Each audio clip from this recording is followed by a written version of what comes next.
So now we have the pleasure of hearing a different perspective on the Xeon Phi product from one of its larger users. Troy Baer is with the National Institute of Computational Sciences and has really pushed the envelope with the Xeon Phi product. And he's going to talk to us about what they've learned and how they've built the world's most efficient supercomputer at Beacon. So I'm going to start off talking about NICS, who we are, because we're a relatively new player in HPC. And then I'll talk about some of the things we've done with adaptive, some of the things we've done with Intel, and focus on our effort last year with the Green 500 at SC12, and then a little bit on a couple things we see going forward. Maybe not everything, since we're all in the middle of writing proposals. Okay, sorry. So what's NICS? Well, NICS is the National Institute for Computational Sciences. We are an NSF-funded HPC center. We were founded in 2007, so like I said, we haven't been around all that long. We're a weird hybrid. We are University of Tennessee, but we're hosted at Oak Ridge National Lab. So we get kind of the best of both worlds. We're academics, but we have these great DOE facilities that we can use, and that's where our systems are hosted. And we are a significant player in XSEED, which is the NSF's overarching HPC organization. It's the follow-on to TeraGrid. So we operate 3 systems that are XSEED allocated. Our flagship system is Kraken, which is a 100 cabinet Cray XT5 system. It's just shy of 113,000 cores. We have Nautilus, which is a large shared memory system. It's a 2 cabinet UV1000 plus a few UV10s. That's intended primarily for data analysis and visualization. And that has a few GPUs in it, not a lot, and I'll talk about some of the interesting things with that in a little bit. And then in conjunction with Georgia Tech, we operate the final system of the Keeneland project, which is a 260-ish node cluster with NVIDIA GPUs in it. So Georgia Tech is the awardee. We're a subcontractor. We operate the system for them. Other systems we have that are not necessarily directly XSEED systems, we have the Keeneland Initial Delivery System, which is basically a code porting platform for GPU codes. Again, that's in conjunction with Georgia Tech. We have a little Cray XE6 X/XK6 called Aries that we use partially to kick the tires on new things, and partially it's a platform for us to try out GPU things with the Cray interconnect, which it's a little hard to cram the GPUs in Kraken. And then we have a Beacon system, which I'll talk about a little bit more later, but that's an Appro/Cray, since Cray acquired Appro, pair of clusters. And then we have a small Cray XC30 called Dart that we literally just received and accepted about, 2 weeks ago, 3 weeks ago, something like that. It was probably the fastest acceptance process I've ever seen. And we have a couple associated centers and projects with us. One that's associated with Beacon is the Application Acceleration Center of Excellence. That's the parent project for Beacon. And we also have the Remote Data Analysis and Visualization Project, which is the parent project for Nautilus.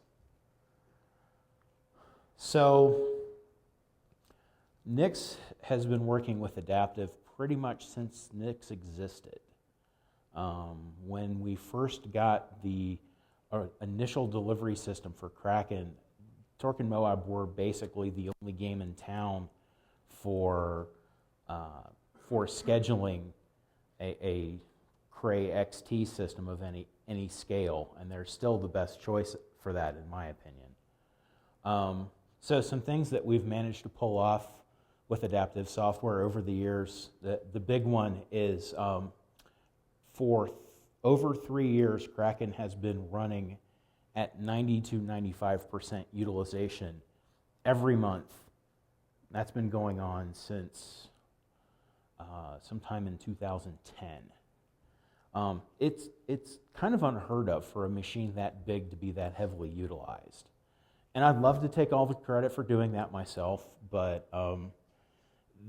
part of it is we've done some clever things scheduling-wise, where we have this bimodal approach to scheduling, where most of the time we run in a capacity mode, but we will periodically take the system down, drain it, and run all the big jobs we can one after another, and then revert back to the capability mode after that.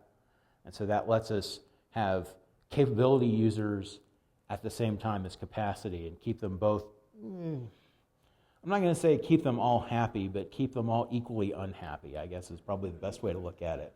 I mean, scheduling is the art of keeping everyone equally unhappy. But this system has been a workhorse for the NSF computing community. For the last 4 years or so, it has been over 65% of all of the computing cycles on Kraken, or on NSF resources, have been on Kraken. And part of how we've been able to get such high utilization is something that we didn't necessarily think was a good thing at the beginning. And that was that the allocations process gives us everything. We get lots of little one-node jobs, and we get people who want to run on the entire machine, and everything in between. And while that occasionally makes things a little nightmarish in terms of the number of jobs we have in flight at any given time, which can be in the thousands, we have enough nooks and crannies where we can backfill things, that we can keep the whole machine active pretty much all the time. We also, before we had the XT5, we had a smaller an initial delivery system that we renamed Athena. Matty Zell was the original admin once we transitioned that over to be Athena, and it was, the way it was funded was kind of unusual. Instead of making it available to a bunch of different projects, we gave it to 1 or 2 groups at a time for extended periods of time. And one of the big things that came out of this was the COLA, the Center for Ocean, Land, and Air, Atmospheric, I don't remember what it stands for, but they're a climate modeling group from IGES. They had the machine for 6 months, and they were doing climate modeling simulations, but they did them in an odd way. Instead of using climate models, they actually used mesoscale weather forecast models to do climate modeling. And they had the system for 6 months. They produced over a petabyte of data. This was about 3 years ago. They're still analyzing all that data. They figured they'll be analyzing that data for another 2 more years at least. And so that was, I was amazed at how successful that was. It was far more successful than I had expected it to be when we first started talking about it. And one of the interesting things we did there was we effectively let them schedule the machine. We gave them a couple of hooks so that they could say, this job is very important, I want this to run next. Or, I don't care when this job runs, just get it in there sometime. And they could basically make the decisions on what ran when. And they were very happy with that. So something we did on both Kraken and Athena, and this is starting up again this week, is the annual Oklahoma University Center for the Analysis and Prediction of Storms Spring Experiment. So every spring for 6 or 8 weeks, folks from OU will get on one of our systems. This year I think it's going to be Kraken to start with, and then eventually move over to Darter. But they will, every night, they will run an ensemble of forecasts and an ensemble of post-processing on the results of those. And it gets posted to a website. And the main thing that they're looking for is trying to capture storms as they're forming so that they can get a predictive capability to see them coming a day or two out eventually. And so this, again, has been wildly successful. And I have to admit, the first couple years of this were kind of painful, figuring out, okay, we have to reserve 20% of the machine for these guys every night. But after several years, we've kind of gotten it down to a science at this point. We just uncomment a few reservations, and they're ready to go. They have to do more work than we do now, which is really nice. So with Nautilus, I mentioned that we have fairly large NUMA systems with a few GPUs, and we've been working with Adaptive to try to figure out what the right way to schedule that is. As far as I know, we're the only people in the world crazy enough to try this. And so this is still a work in progress. I think we're close, but NUMA and GPU, they don't necessarily mix well. And you have to get the locality on these things right, because if you're not exactly on the right socket to talk to the GPU, the bandwidth you can get on them drops by like a factor of 12. You have to get the locality right if you want to have reasonable performance.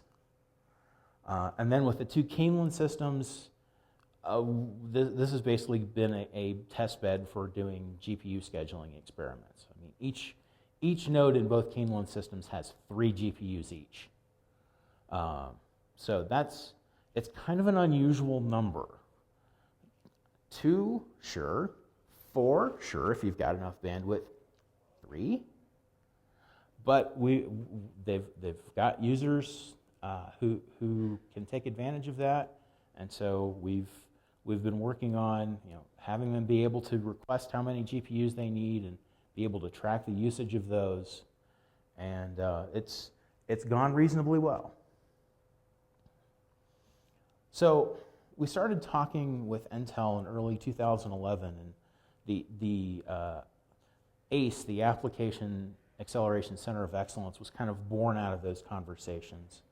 And the first thing to really come from ACE was the Beacon project. And this was basically an effort to fund some hardware so that groups would have a platform to do application readiness testing for Xeon Phi as they came out. The initial funding from this came from the NSF. We had a strategic technology, I don't remember what the acronym stands for, but we got a little bit of money from NSF to put in a small initial system and pay for some people time. That paid for developers from 8 different science groups, and there's an open call that just ended. We're going to be putting more users on here in a couple weeks. But that was sufficiently successful that the University of Tennessee and the state of Tennessee looked at it and said, we'd like to see that effort grow. And so we got some money to build a second phase of the machine to keep doing all the Xeon Phi stuff, but also look at data-intensive computing and power efficiency research and some other things that weren't necessarily in the original proposal. So we have 2 separate systems that are both Beacon, which gets confusing occasionally. We have a Beacon 1 and a Beacon 2. Beacon 1 is a single rack system. It's 16 nodes with 2 mics each. Each node has 64 gig of memory, and the backplane isn't QDR InfiniBand. The second phase is about 3 times as big. It's 48 nodes. But in the case of the second phase hardware, each compute node has 4 mics in it. And this is only possible because this Sandy Bridge processors have about 40 lanes worth of PCIe bandwidth each. So there's enough bandwidth there to run 4 mics an FDR InfiniBand card, and the baseboard controller, and you might be able to sneak one more device in there if you're really lucky. And this is all in a form factor that's about this big and about that long. These things are crazy dense. These also have a lot more memory than the first generation hardware. They have 256 gig of memory per node. And part of that was we wanted to do more work in more data intensive work, and that you need more memory for that. We also have a lot more SSD per node, and we have a lot more bandwidth to our InfiniBand SAN, where our parallel file systems are located. And both of these systems are managed from a resource management perspective with Torque and Moab. The big difference management-wise is the initial system is NFS root based, and the second phase system is diskful. So each system has its own copy of the OS. And that's there mostly because in the early days of the MPSS Gold releases, we tried integrating MPSS Gold with an NFS root, and we had problems with it. And we fed those back to Intel, and they're working on them. But to make sure that we were able to do what we needed to do with the second phase system, we just decided to bite the bullet and put an OS on each node. We're hoping to go back to NFS root because it's so much easier to manage. But we just, for the sake of expediency and being able to get work done on the machine, we went ahead and did the diskful install. So as part of this second phase hardware acquisition, this is a couple months out from Supercomputing 12, we kind of got together and said, you know, the machine we've put together, if we do it right, this can be number one on the Green 500 list. And so we literally had a worldwide collaboration working on this. We had our folks at ORNL and the University of Tennessee. We had Appro folks in California. We had Intel. I don't even remember where all the Intel folks were. Some of them were in New York, New Jersey. Some of them were in California. Some of them were in India. Some of them were in Germany. I mean, this was literally a situation where, as the date rolled around the planet, the work was being handed off from one time zone to the next. It was really kind of an amazing effort. I have to be honest, I didn't think this was going to work. I was a little apprehensive about this. We need to make sure expectations are managed on this, but we managed to pull it off. We ended up posting a record for the Green 500 list of 112 teraflops in under 45 kilowatts. That was number one on the last Green 500 list. We are very proud of that. But it wasn't just us. It wasn't just Intel. It wasn't just Appro/Cray. It was everybody. So, as Bill said in his talk earlier, the Xeon Phis have a lot of different programming models, and so the ACE folks have been testing these out and trying to figure out which ones make sense when, and try to actually apply that to people's real applications. So the offload model, if you're coming from a GPU background, is kind of the obvious one. But then there's these sort of kookier things like reverse offload, where most of this stuff runs on the mics, and then you just have something that runs on the host to do, say, I/O. Or you have MPI just on the mics. And you can have hybrids of these things depending on what your application needs. So that's a big part of what the ACE folks are doing, is trying to figure out which of these models applies to what applications and how can we make that work. Well, given that the Xeon Phis are basically embedded Linux boxes with SSH, NFS, all the normal stuff. There's all kinds of things you can do with these things. It basically boils down to how much time you're willing to spend on writing your job prologue and epilogue, and how many various contortions your user community would like you to do. So one of the first things we did is, okay, we need access to our disks from our Phis, so let's just NFS export it. Yeah, it'd be nice to have a Lustre client eventually, but we're not sure that we can handle 300 more NFS clients on our existing file system configuration. So we've taken to every job on the Beacon systems has that user's Lustre directory mounted on it, and it also has some disk space on the local temporary disk. So users can decide where they want to stage things to, or if they want to do I/O directly to the Lustre file system. Now, one wrinkle with this is, under the hood, the Phis are using BusyBox, and the BusyBox NFS client doesn't support locking in NFS v3, so you have to mount with the no lock option. That's a trade-off. I know Intel is working on it, but it's there, and it's a limitation that we have currently. Another thing we do is we don't necessarily want user A to be able to log into user B's Phis while their jobs are running, so we don't put the entire user ID space on the Phis. We only put the user who owns that device at the time on there. Another thing that we do with that to try to keep the security relatively reasonable is we reboot the Phis between jobs. This is slower than you'd like. This takes a couple minutes. This is another thing that I know Intel's working on it. I'm hearing that MPSS Gold 2 is supposed to have some pretty significant improvements on that. But if you're going to do this, and it sounds like we're doing it, I've heard that TAC is doing this as well on Stampede, it takes a little bit of time to do this.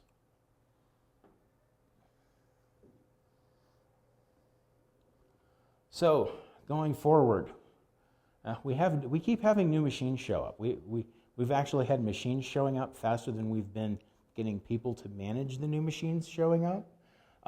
Which has made life a little exciting for the last few months. We just accepted the second phase of Beacon, and we're working diligently to start putting new users on there. We've also just received and accepted that Darter, the Cascade system that I mentioned earlier, and we're probably going to put the CAPS folks on there basically as soon as we think it's ready. And we're hoping for more in the future, because I like being employed. I've grown accustomed to living in Tennessee. I'd sort of like to continue doing that for a while. But all these new architectures, and I'm not just talking about Phi, but GPUs and different co-processing models, they make for interesting problems with accounting. And nobody wants to talk about accounting. It's ugly and gross, and nobody really wants to look at it. But we can't think about CPU hours or core hours anymore, because what does it mean when you have a node that has 16 host cores and then 240 coprocessor cores on it? What does a core hour on that even mean? And it gets worse if you start looking at the NVIDIA devices, because those have hundreds of cores, but they're not real cores. So what does a core hour even mean anymore? Should the new accounting unit just be the node hour?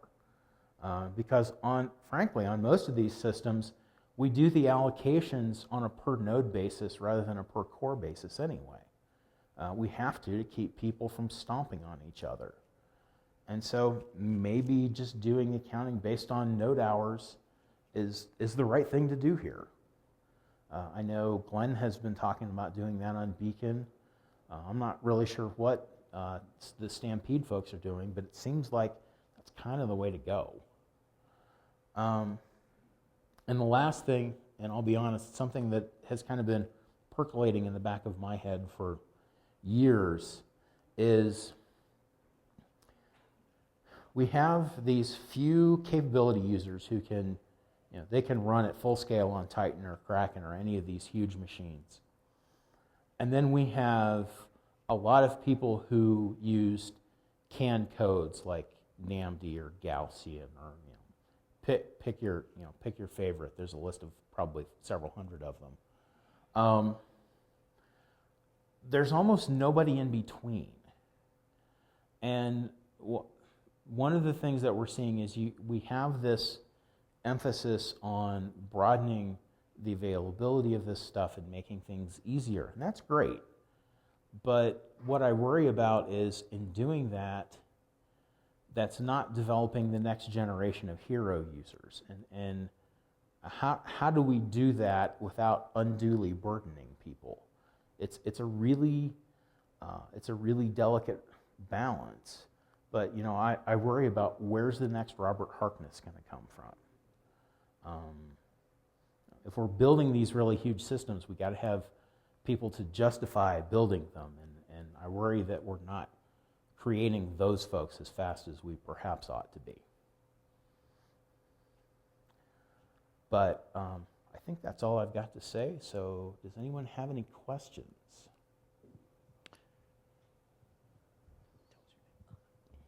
My name is Sridhar from NYU. I'm just curious, you said you reboot the files between the jobs. Mm-hmm. Is it necessary or? So it's not strictly necessary, and I've actually been looking at things we can do to prevent us from having to do that. But the two main things are we have the user ID provisioned on the Phi, and we want to make sure that's not there at the end of the job anymore. And we also want to make sure that the file systems get unmounted. And we've had problems with the unmounts not happening correctly. So the cleanest way we still try to do the unmounts, but the safest thing to do there is just to reboot the Phi. I would dearly like not to do that because basically that's a 2-minute overhead that every user has to pay for out of their job allocation for every node they have. So it's not something that I want to do. It's something that I feel like I have to do. Other questions? Thank you, Troy. Let's give him a great hand. Thank you.